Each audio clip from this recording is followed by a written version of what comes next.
Hello, I'm Dr. Sundari Mase, Sonoma County's health officer, and I'm here to share the latest updates on the coronavirus in Sonoma County. But before we begin, I'd like to acknowledge that today marks the 155th anniversary of Juneteenth. It was on this day, on June 19th, 1865, that federal troops arrived in Galveston, Texas, and took control of the state, freeing 250,000 enslaved people.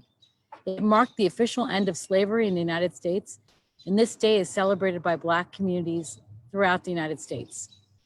Recent events nationwide have highlighted discrimination and racism endured by the Black community till this day, which is also reflected in public health. Black Americans are more likely to suffer from adverse health outcomes than other races and are at particular risk of heart disease, type 2 diabetes, and now COVID-19. This Juneteenth, we can see in the nation and community we have much work to do to end racism and to promote health equity. And that is our mandate here in public health in Sonoma County. As of yesterday, June 18th, we have 822 confirmed cases, up 19 cases in the last 24 hours. 396 are active, 422 have recovered, and we still have the 4 deaths that we reported all along. Now we've done close to 38,000 coronavirus tests. So today I'd like to talk a little bit about updates to the shelter-in-place order. Effective today, many new business sectors and services are opening up in Sonoma County, including nail salons and other personal services like massages and tattoo parlors, bars and pubs, movie theaters, family entertainment centers like mini golf and arcades, casinos, card rooms, gyms and fitness centers, hotels, motels, short-term rentals for vacation travel, indoor museums, galleries and aquariums, zoos, libraries, campgrounds, and racetracks.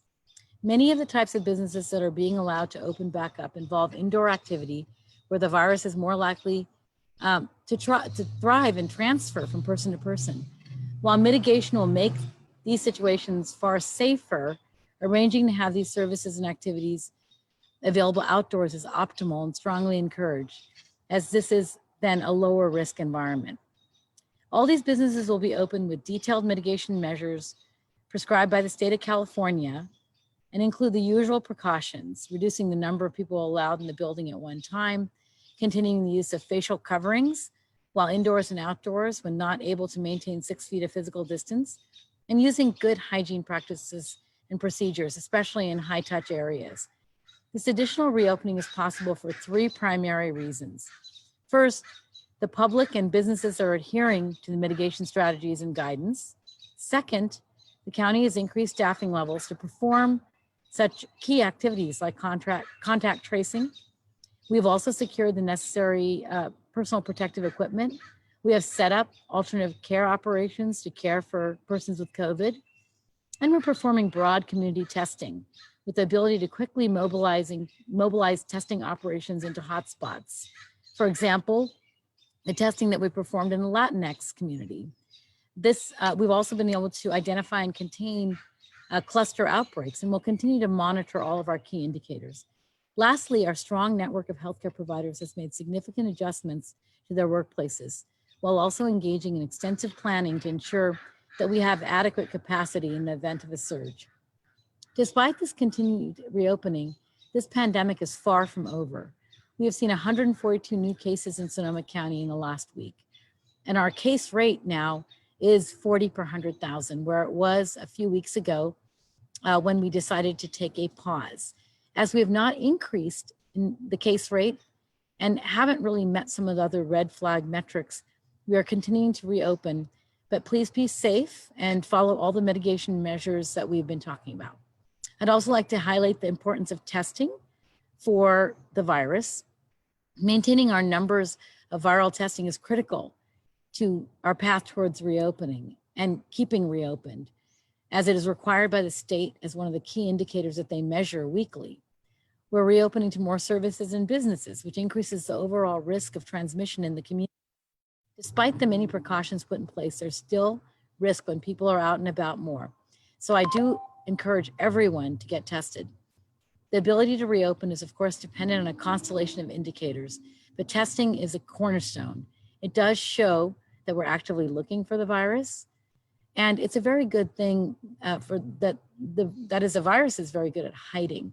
So we know that up to 30% of people who test positive have no or mild symptoms, and they can still be contagious. So I do encourage everyone to get tested. While it's true that the more that we look, the more we'll find, it's truly a good thing, as it allows us to find people who are infected, get them isolated, even if they're asymptomatic, to contain the virus from further transmission. This is especially important as we await a vaccine and proven treatments.